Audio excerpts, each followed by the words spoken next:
আর এই 21শে স্মরণ নিয়েই একেবারে খণ্ড খণ্ড তৃণমূল কংগ্রেস। মূলত 21শে জুলাই ঋতব্রত শিবিরের চনমনে করে পালন করতে চলেছে। মেয়র রোডে তাদের মঞ্চ বাঁধা হয়ে গিয়েছে। আচ্ছা, অপরদিকে যে 20 জন বিক্ষুব্ধ তৃণমূল সাংসদ যারা তৃণমূলটা ছেড়ে বেরিয়ে গিয়েছেন, তারা দিল্লিতে 21শে জুলাই স্মরণ করবেন। এখানেই শেষ নয়, এরই মাঝখানে কোনো ক্রমে মুখ লুকাচ্ছে পিসি ভাইপো শিবির। তারা হাইকোর্টে গিয়ে কোনো ক্রমে অনুমতি নিয়ে মুখ রক্ষার খাতিরে 21শে জুলাই পালন করছে।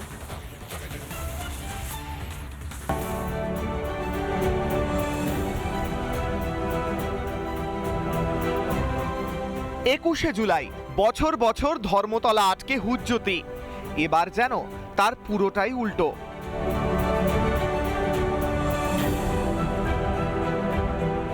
ধর্মতলায় রাস্তা আটকে দাদাগিরি বা হুজ্জতি, দিন এবার অতীত। তৃণমূল আক্ষরিক অর্থেই টুকরো টুকরো। অভিষেক বন্দ্যোপাধ্যায়, মমতা বন্দ্যোপাধ্যায় তারা যেমন থাকবেন, এখনো পর্যন্ত কালীঘাটের সঙ্গে যারা জুড়ে রয়েছেন, কালীঘাট তৃণমূলের সঙ্গে তারাও থাকবেন বলে এখনো পর্যন্ত খবর।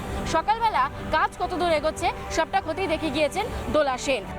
সোমবার সন্ধ্যায় প্রস্তুতি খতিয়ে দেখতে যান মমতা বন্দ্যোপাধ্যায়। পুলিশের কোনো কর্ডন নেই, এখানে কোনো সিকিউরিটি নেই। অল ইন্ডিয়া লেভেলের পার্টি মিটিং করছে, মিনিমাম কার্টিসি তারা দেখাতে পারেনি, তারা সৌজন্য দেখাতে পারেনি। মিডিয়ার জন্য একটা কর্ডন করা উচিত।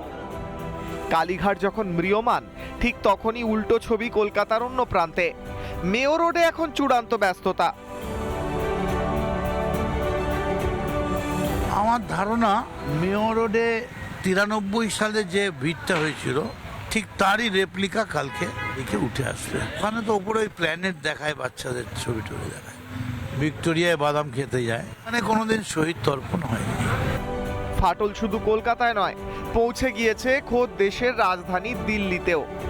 দল ছেড়ে বেরিয়ে যাওয়া 20 জন সাংসদ যারা ইতিমধ্যেই যোগ দিয়েছেন এনসিপিআই-এ, তারা এবার দিল্লিতে নিজেদের মতো করে পালন করতে চলেছেন এই দিনটি।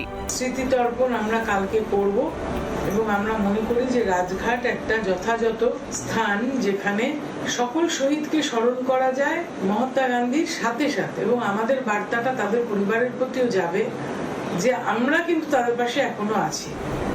যে 21শে জুলাই নিয়ে এত তোড়জোড়, তার ঠিক আগের দিন 21শে জুলাইয়ের ফাইল খুলে পিসি ভাইপোর অস্বস্তি বাড়ালো রাজ্য সরকার।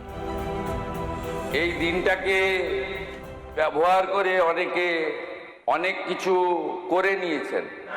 চার্টার ফ্লাইটে ঘোরা, হরিশ চ্যাটার্জি হরিশ মুখার্জি স্ট্রিটের 38টা প্লটের মালিক হওয়া, অসংখ্য প্রাসাদের মতো বাড়ি তৈরি করা, অনেক অনেক কিছু করে নিয়েছেন। রাজ্যের সিদ্ধান্তকে স্বাগত জানিয়েছে ঋতব্রতপন্থী তৃণমূল।